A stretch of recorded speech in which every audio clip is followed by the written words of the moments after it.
nombre al fin de ese señor. Ese señor se llamaba Juan Nepomuceno Garrido. En el gobierno de Caldera, él era dueño de esa empresa y de la otra que le estoy comentando, de la que nosotros sabemos, ¿verdad? Pero además también era ministro del trabajo. Era ministro del trabajo del gobierno de Caldera. Entonces, ¿a qué interés se iba a defender?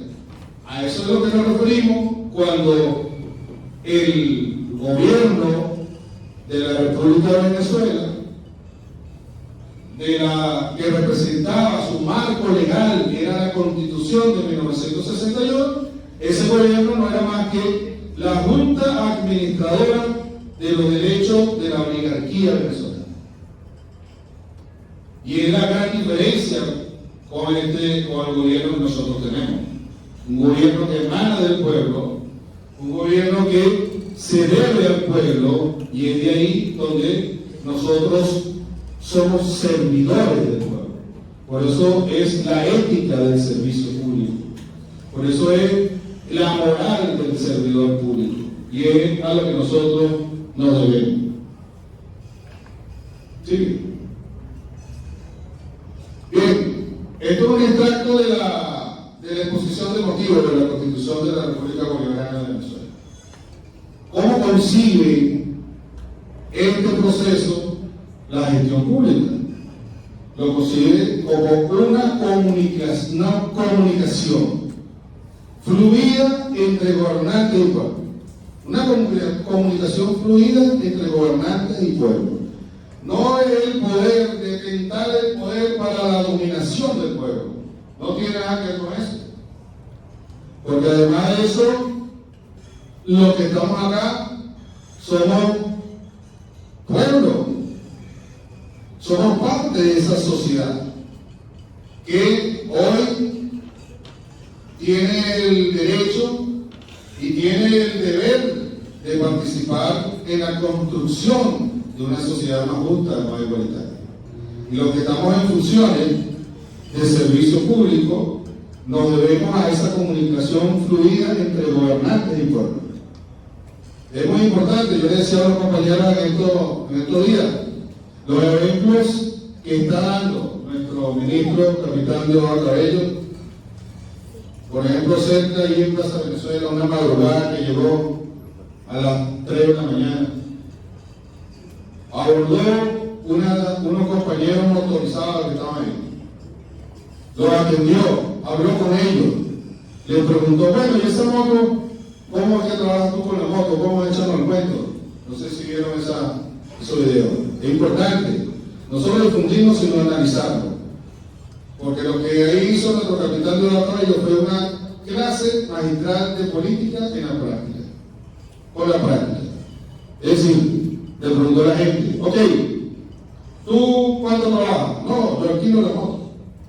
La moto, ¿y cuánto pagas por la moto? $20 la noche. ¿Cómo es eso? Bueno, pues yo pago $20 y después de los $20 que para el dueño de la moto, lo que yo haga es lo que yo me gano. Trabajando toda la noche, de 7 de la noche a 7 de la mañana. Todos los días. Entonces todos los días tiene que pagar ese muchacho $20 al dueño de la moto. Y eran, ¿cuánto? Creo que eran 32 motorizados que estaban en esa línea.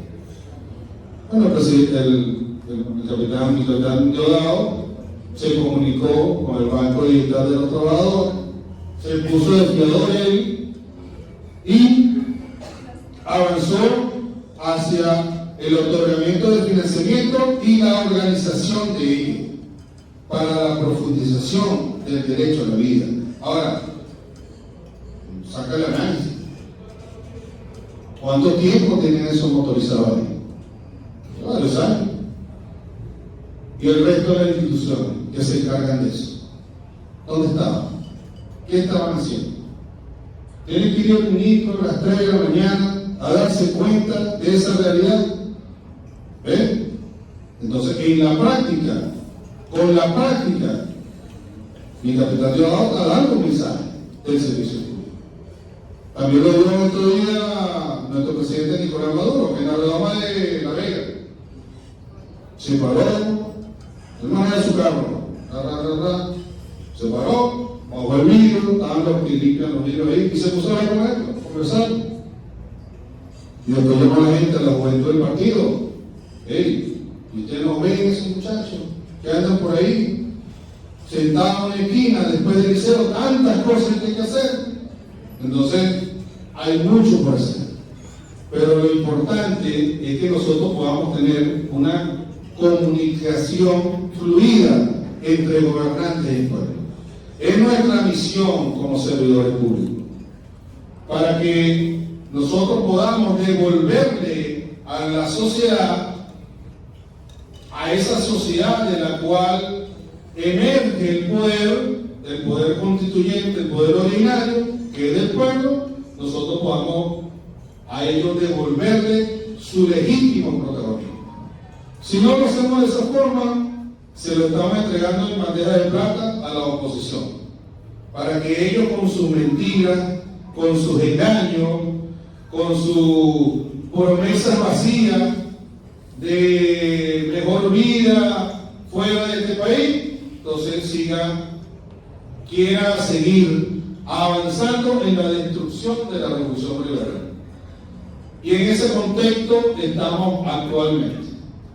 En lo que nosotros queremos construir para el beneficio del pueblo, las responsabilidades que tenemos en base a eso, y lo que la oposición, que siempre miente siempre, quiere hacer con este país, que es tan importante ahora en el mundo pluripolar, multicéntrico, donde nos estamos desarrollando positivamente.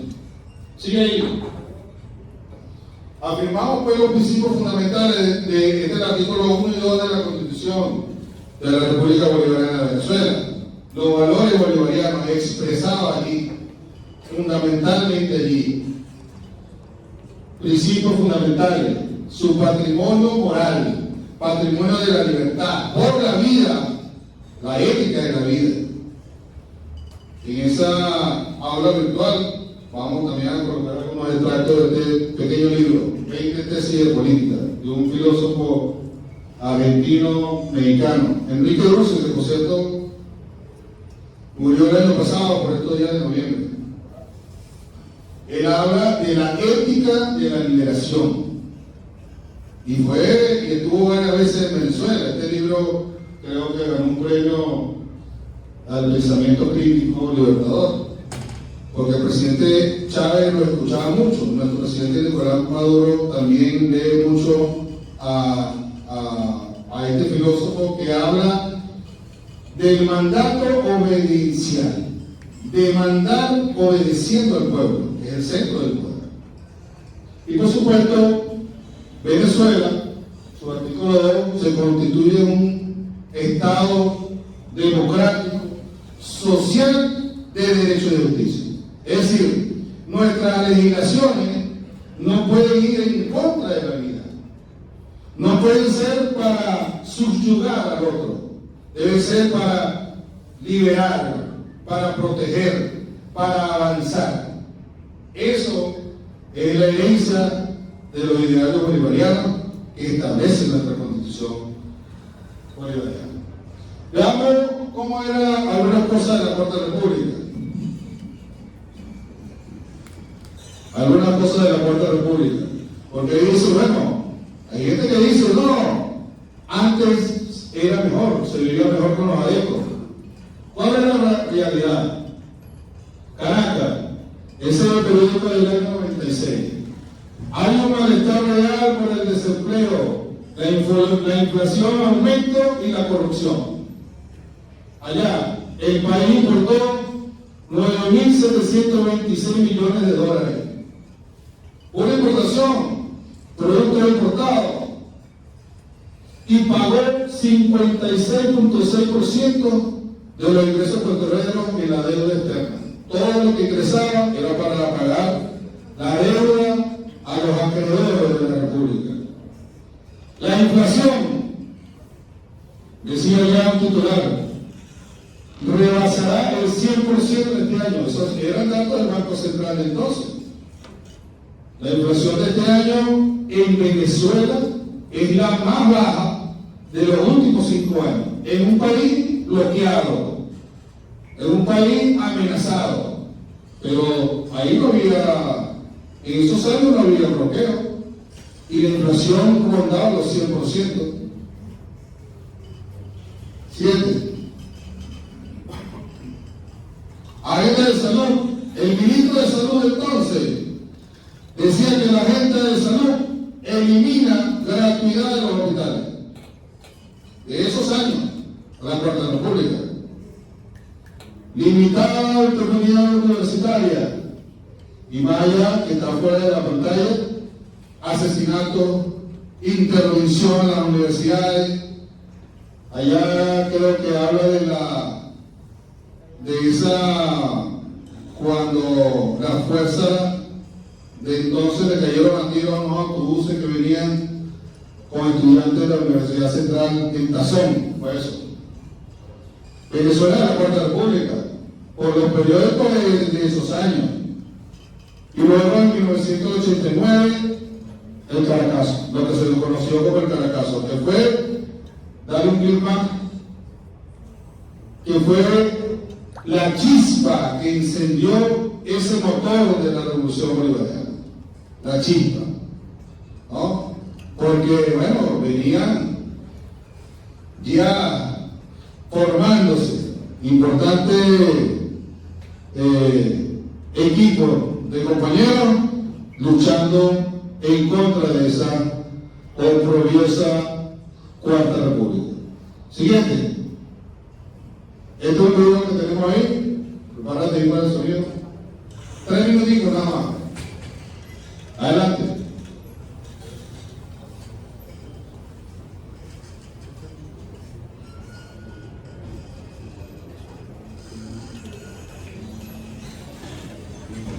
Para las personas de más edad es bueno recordar el pasado y para los más jóvenes es bueno conocer la verdad de cómo era la Cuarta República.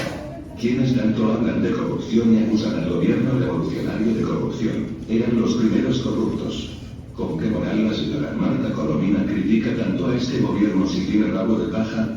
El 18 de junio de 1989 los diarios del país publicaban el saqueo del que fue víctima la televisora estatal RTV mientras Marta Colomina fue su directora. En 30 meses hizo 36 giras con todo pagado. Eso lo decía el diario de Caracas, propiedad de Marta Granier. Usted, señora Colomina, no tiene moral para acusar de corrupción al gobierno nacional. La derecha critica el control de cambio porque quiere libertad de compra de dólares para saquear al país. ¿Acaso no había control de cambio en la Cuarta República? Un diario venezolano de fecha 28 de junio del año 1994 nos muestra que los gobiernos de la Cuarta República también tomaban medidas similares. ¿Cómo resolvía la Cuarta República el problema de la gente sin techo, de los pobres, de los damnificados? ¿Acaso era con una vivienda digna? No. La foto muestra cuál era la solución. Además, el gobernador de Caracas decía que a quien se le cayera el rancho se debía ir de Caracas. ¿Que no había apagones?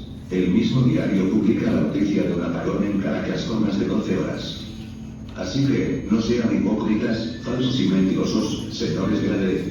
En aquella época no había cupo en las universidades y miles de personas se quedaban sin cupo universitario. No, de eso no se acuerda la derecha. La libertad de expresión, que dice la derecha está en peligro en Venezuela, no existía en lo absoluto durante la Cuarta República. La suspensión de las garantías constitucionales y de la libertad de expresión era el pan de cada día antes del gobierno revolucionario. Esta noticia muestra la dureza del paquete neoliberal aplicado por la derecha al país, el mismo que quiere repetir Capriles. Igualmente, los trabajadores debían ir a paro para que les pagaran sus prestaciones. Ese era el paraíso de la Cuarta República. No sean hipócritas, señores de la derecha. Diarios de 1993 y 1994 daban cuenta de las cifras de muertos por la violencia en Caracas. Pero la derecha dice que ese es un fenómeno nuevo producto de la incompetencia del gobierno. Eso se lo creerán los que no quieren recordar cómo era la situación del país durante los gobiernos de la Cuarta República, engañarán a los más jóvenes que no conocieron esa época. Acá les mostramos la verdad como lo reseñaba la prensa años atrás. Sí, que no sean mentirosos, hipócritas y farsantes. Bien. 57 muertes violentas en un fin de semana. 100 muertes en un medio.